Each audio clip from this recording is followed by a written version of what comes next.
Bonjour à toutes et à tous, j'ai le plaisir de vous retrouver pour un nouveau webinaire. Je m'appelle Cyril Coupe et je travaille dans le domaine de la data depuis plus de 13 ans. Nous allons parler un peu de technique en évoquant un sujet lié à la data intégration, les termes ETL et ELT.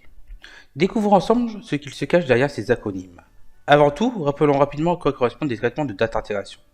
C'est manipuler des données hétérogènes et variées pour leur donner de la valeur. Utilisons l'image du checker.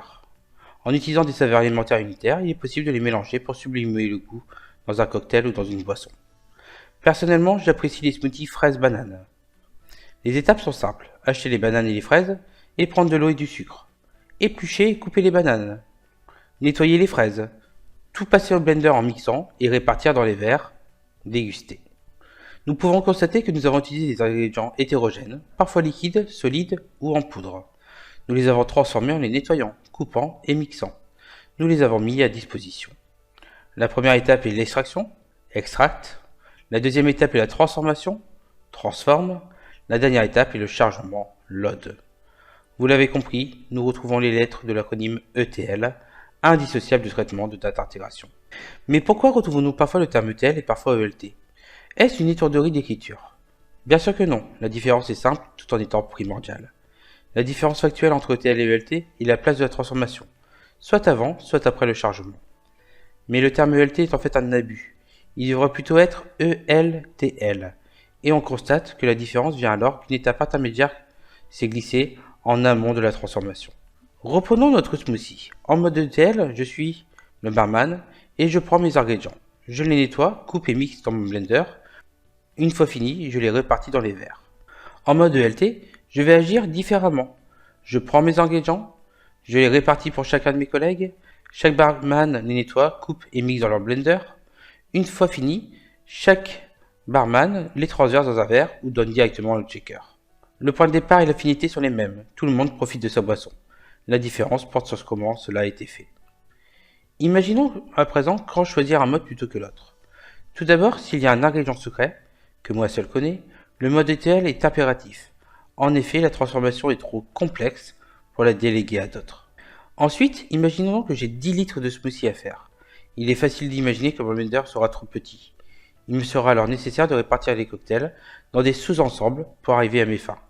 J'utiliserai le mode ELT. Pour finir, imaginons que je dois servir beaucoup de verres en peu de temps.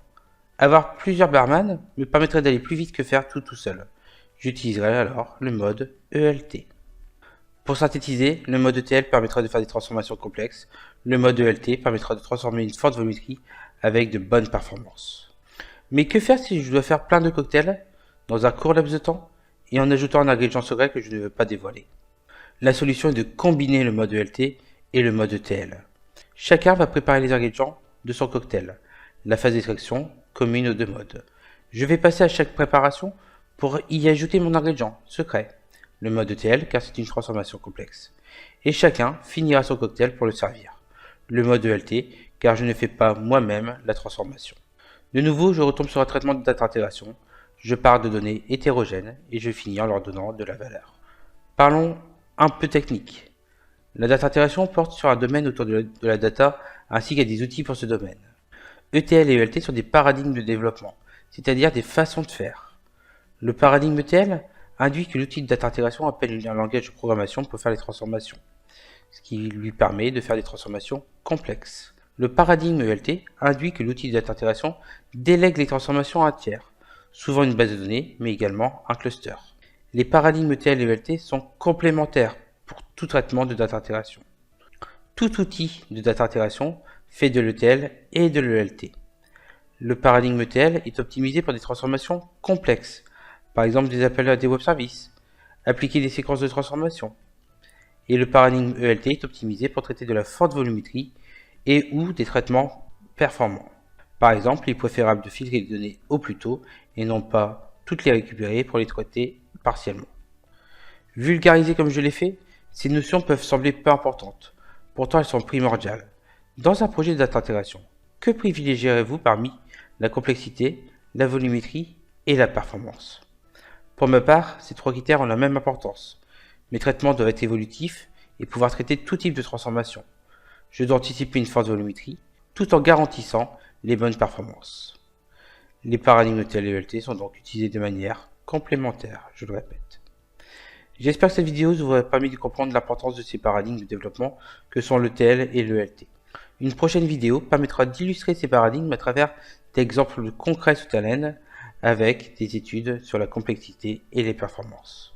Je vous remercie de votre attention et restons à votre disposition.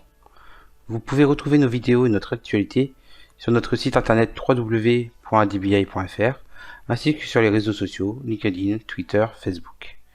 N'hésitez pas à vous abonner à notre chaîne et à commenter nos vidéos. À bientôt.